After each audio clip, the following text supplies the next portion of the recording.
ಸಾವಿರಾರು ವರ್ಷಗಳ ಇತಿಹಾಸ ಇರುವ ಜಂಬೂ ಸವಾರಿಗೆ ನಾವೆಲ್ಲರೂ ಕೂಡ ಸಾಕ್ಷಿಯಾಗಿದ್ದೀವಿ. 2025ನೇ ವರ್ಷದ ಜಂಬೂ ಸವಾರಿ ಹೇಗೆ ಸಾಗ್ತಾ ಇದೆ ಅನ್ನೋದನ್ನ ಕೂಡ ನೋಡ್ತಾ ಇದ್ವಿ. ಇದಕ್ಕೆ ನಾವು ಬೆಳಗ್ಗೆಯಿಂದಲೂ ಕೂಡ ಕಾದುಕೊಳ್ತಿದ್ದು, ತಾಯಿ ಹೇಗೆ ಕಾಣಿಸ್ತಾಳೆ, ಜಂಬೂ ಸವಾರಿ ಹೇಗೆ ನಡೆಯುತ್ತೆ, ಹೇಗೆ ಸಾಗುತ್ತೆ ಅನ್ನೋದನ್ನ. ಈಗೊಂದು ರೀತಿ ನಾವು ಹಬ್ಬದ ಅರ್ಧ ದಿನಕ್ಕೆ ಬಂದಿದ್ದೀವಿ, ಅರ್ಧ ಹಬ್ಬ ಮುಗಿಸ್ದಂಗೆ ಆಗಿದೆ. ಅರಮನೆಯಿಂದ ಇನ್ನು ಬನ್ನಿ ಮಂಟಪಕ್ಕೆ ಹೋಗ್ತಾ ಇದ್ದಂತೆ ಆಲ್ಮೋಸ್ಟ್ ಮುಗಿಸ್ದಂಗೆ. ಇದಕ್ಕೋಸ್ಕರ ನವರಾತ್ರಿಗಳು ಕಾದಿದ್ದೀವಿ. ನವರಾತ್ರಿ ಒಂದೊಂದು ವಿಶೇಷವಾಗಿ ಹಬ್ಬವನ್ನು ಆಚರಣೆ ಮಾಡಿಕೊಂಡು ಒಬ್ಬೊಬ್ಬ ದೇವಿಯ ಆರಾಧನೆಯನ್ನು ಮಾಡಿದ್ದೀವಿ.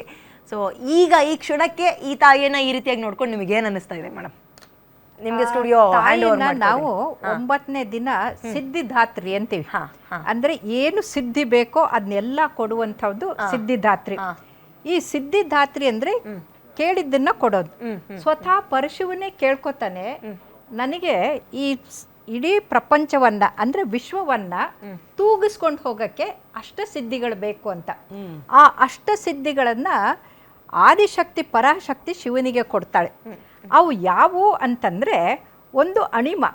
ಅಣಿಮ ಅಂದ್ರೆ ಅಣುವಲ್ಲೂ ಕೂಡ ಅತ್ಯಂತ ಪುಟ್ಟದು, ಆಟಮ್ಗೆ ಅಣು ಅಂತೀವಿ. ಹೌದು, ಆ ಆಟಮ್ನಲ್ಲೂ ಶಿವನನ್ನ ಇರುವಂಥದ್ದು. ಹಾಗಾಗಿ ನಾವು ಶಿವೋಹಂ ಅಂತೀವಿ. ಜಗತ್ತಿನ ಕಣಕಣದಲ್ಲೂ ಶಿವನನ್ನ ಕಾಣೋದು ಈ ಅಣಿಮದಿಂದ.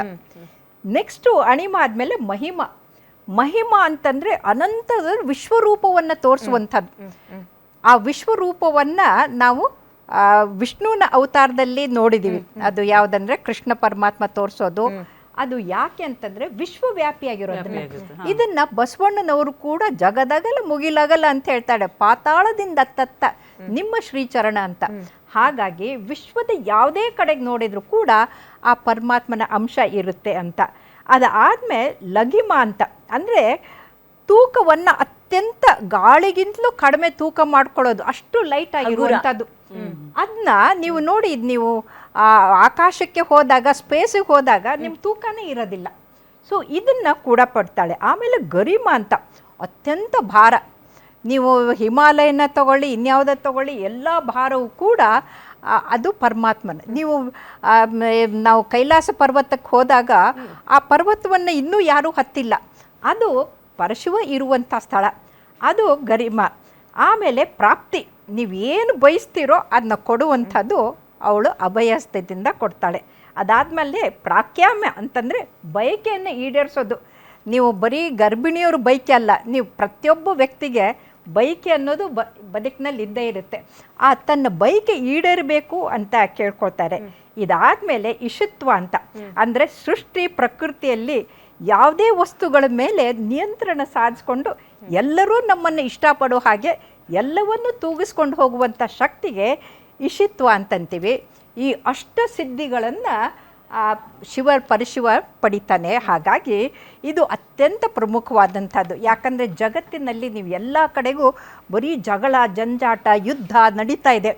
ಆದರೆ ನಮ್ಮ ಭಾರತದಲ್ಲಿ ಮಾತ್ರ ನೀವು ಇಡೀ ವಿಶ್ವದ ಒಂದು GDP ತೊಗೊಂಡ್ರೆ ನಮ್ಮದು 7.8 ಇದೆ.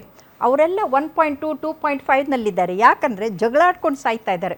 ನಮ್ಮಲ್ಲಿ ಏನಂದರೆ ದುಷ್ಟರ ಸಂಹಾರ, ಶಿಷ್ಟರ ರಕ್ಷಣೆ. ಇದರಿಂದ ನಾವು ಸಮೃದ್ಧಿಯಿಂದ, ಸಂತೋಷದಿಂದ ಬದುಕಬೇಕು ಅಂತ ತೋರಿಸ್ಕೊಡೋದೇ ನಮ್ಮ ನವರಾತ್ರಿಯ ವಿಶೇಷ. ಹಾಗಾಗಿ ನಾವು ಇವತ್ತು ಆ ತಾಯಿಗೆ ಸಂತೋಷದಿಂದ, ಸಂಭ್ರಮದಿಂದ ಇದು ಮಾಡ್ತೀವಿ. ಇಂಥ ಸಮಯದಲ್ಲಿ ನಾವು ಒಬ್ರಿಗೊಬ್ಬರು ಬನ್ನಿಯನ್ನು ಕೊಡ್ತೀವಿ. ನೀವು ನನಗೆ ಕೊಟ್ಟರೆ ಅದು ಬನ್ನಿಯನ್ನ ತಗೊಂಡು ನೀವು ಬಂಗಾರದಾಗಿರೋಣ ಅಂತ.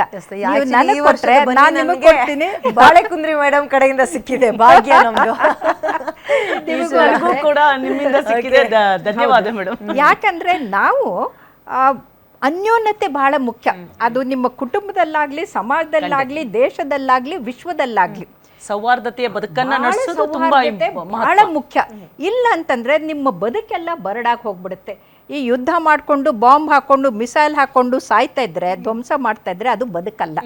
ಹಾಗಾಗಿ ಇಲ್ಲಿ ದುಷ್ಟರು ಅಂದರೆ ಅಲ್ಲಿ ರಾಕ್ಷಸರಿದ್ರು. ಆದರೆ ಇವತ್ತು ನಮ್ಮ ಮನಸ್ಸಿನಲ್ಲಿರುವಂಥ ದುಷ್ಟ ವಿಚಾರಗಳನ್ನು, ನಕಾರಾತ್ಮಕ ವಿಚಾರಗಳನ್ನು ಅದನ್ನ ಸಂಹಾರ ಮಾಡಿ ನಾವು ಅತ್ಯಂತ ಪ್ರೀತಿಯಿಂದ ನೀವು ಬನ್ನಿ ತಗೊಳ್ಳಿ, ನೀವು ಬಂಗಾರದಂತ ಇರೋಣ ಅಂತ ನಾವು ಬದುಕೋದನ್ನು ಕಲಿತ್ರೆ ಇದು ದಸರಾ ಸಾರ್ಥಕ ಆಗತ್ತೆ ಅಂತ ಹೇಳ್ಬೋದು. ಓಕೆ, ಧಾರ್ಮಿಕವಾಗಿ ನವರಾತ್ರಿ ಹೇಗಿರುತ್ತೆ, ದಸರಾದ ಆಚರಣೆ ಏನು ಅನ್ನೋದನ್ನ ಬಾಳೆಕುಂದ್ರಿ ಮೇಡಮ್ ಹೇಳ್ತಾ ಇದ್ರು. ಶೈಲಜಾ ಮೇಡಮ್, ಇತಿಹಾಸದ ದಸರಾಗೂ ಈಗಿನ ಈ ಒಂದು ಮಾಡರ್ನ್ ಟಚ್ ಸಿಕ್ಕಿ ಆಗ್ತಾ ಇರುವ ದಸರಾಗೂ ಏನು ವಿಶೇಷತೆ, ಏನು ಬದಲಾವಣೆ ಅಂತ ನಿಮ್ಗೆ ಅನ್ನಿಸ್ತಾ? ಬದಲಾವಣೆ, ಕೆಲವು ಬದಲಾವಣೆಗಳಾಗಿದೆ. ಆದರೆ ಇತಿಹಾಸ, ಒಂದು ಹಿಂದಿನ ಕಾಲದ ಗತವೈಭವದ ದಸರಾ ಏನಿದೆ ಅದು ಆ ಒಂದು ರಾಜ್ಯ ಮನೆತನದ ಏನು ಅವರ ಒಂದು ಸಂಸ್ಕೃತಿ ಆಚಾರ ವಿಚಾರ ಇತ್ತು, ಅವರ ಕೊಡುಗೆಗಳೇನಿತ್ತು, ಅದನ್ನೆಲ್ಲವನ್ನ ತೋರಿಸ್ತೇವೆ. ಅದನ್ನ ಒಂದು ಅಪ್ಗ್ರೇಡೇಷನ್ ಅಂತ ನಾವೇನು ಹೇಳ್ತೀವಿ, ಅದನ್ನ ಮುಂದುವರೆದ ಒಂದು ಭಾಗವನ್ನ ನಾವು ಇವಾಗ ನೋಡ್ತಾ ಇದ್ದೀವಿ. ಅಂತಂದ್ರೆ ಈಗಿನ ಕಾಲದ ದಸರಾವನ್ನ ನಾವು ನೋಡ್ತಿದ್ದಾಗ ಆಗಿನ ಕಾಲದ ದಸರಾ ಹೇಗಿತ್ತು ಅಂತ ಹೇಳಿ ಒಂದು ಕಲ್ಪನೆ ನಮ್ಮೆಲ್ಲೇ ಹುಟ್ಕೊಳ್ಳುತ್ತೆ. ಆ ಅಂಬಾರಿ ಮತ್ತೆ ರಾಜರು ದಸರಾದ ಮೆರವಣಿಗೆಗೆ ಹೋಗೋದು ಯಾವ ರೀತಿ ನಮ್ಮಲ್ಲಿ ಹೇಳ್ಕೊಡೋರು, ರಸ್ತೆ ಬದಿಯಲ್ಲಿ ಕುತ್ಕೊಂಡು ಸೇರಲ್ಲಿ ವಜ್ರವೈಡೂರ್ಯಗಳನ್ನ ಮಾಡ್ತಾ ಇದ್ರು. ಜ್ಯುವೆಲ್ರಿ ಶಾಪ್ ಗ್ರಾಮ್ ಲೆಕ್ಕ 1 ಗ್ರಾಮ್ ಅಲ್ಲ, ಸೇರಲ್ಲಿ ವಜ್ರವೈಡೂರ್ಯ ಬಂಗಾರವನ್ನ ಈ ಅಕ್ಕಿ ಗೋಧಿ ತುಂಬಿ ಅಳಿತಾ ಇದ್ರಲ್ಲ ವಿಜಯನಗರ ಬೀದಿ ಬೀದಿಗಳಲ್ಲಿ ಒಂದು ಮಾರ್ಗ. ಈಗ ಆರ್ಥಿಕವಾಗಿ ಶ್ರೀಮಂತ ರಾಷ್ಟ್ರ ನಮ್ದು, ಸಾಂಸ್ಕೃತಿಕವಾಗಿ ಶ್ರೀಮಂತ ರಾಷ್ಟ್ರ ನಮ್ದು, ಶೈಕ್ಷಣಿಕವಾಗಿ ಅತ್ಯಂತ ಪುರಾತನ ವಿಶ್ವವಿದ್ಯಾಲಯಗಳು ನಳಂದ ವಿಶ್ವವಿದ್ಯಾಲಯಗಳಿದ್ದಂಥದ್ದು. ಜೊತೆಗೆ ಈ ನಳಂದ ವಿಶ್ವವಿದ್ಯಾಲಯವನ್ನ ನೋಡೋದಕ್ಕೆ ಹುಯಿನ್ ಸಾಂಗ್ ಬರ್ತಾರೆ, ಅಲ್ಲಿ ಕಲಿತಾರೆ ಅವರು 6 ವರ್ಷ ಇರ್ತಾರೆ ನಳಂದ ವಿಶ್ವವಿದ್ಯಾಲಯದಲ್ಲಿ. ಅದ್ಭುತ ಒಂದು ಹಳೆ ನಾಶವಾಗಿದ್ದು ಮತ್ತೆ ಹೊಸದು ಕಟ್ಟಿರೋದು ಮತ್ತೆ ಹುಯಿನ್ ಸಾಂಗ್ 3 ಈಗಿದೆ ನಳಂದದಲ್ಲಿ. ಈ ನಾಡ ಹಬ್ಬದ ಸಂದರ್ಭದಲ್ಲಿ ದೇವಿಯ ಆರಾಧನೆ ಮಾಡೋದು, ಒಂದು ಎಲ್ಲಾ ಹೆಣ್ಮಕ್ಳು ಕಾಯ್ತಿರ್ತಾರೆ ನವರಾತ್ರಿಯನ್ನ, ಆ ದೇವಿನ 9 ದಿನಗಳನ್ನ ಆರಾಧನೆ ಮಾಡೋದು, ಉಪವಾಸ. ಆ 10ನೇ ದಿನ ಏನೋ ಒಂದು ಸಂಭ್ರಮ, ಆ ಬನ್ನಿಯನ್ನ ಗೆದ್ದ ಸಂಭ್ರಮ, ವಿಜಯದ ಸಂಭ್ರಮ. ಪ್ರತಿದಿನ ಆ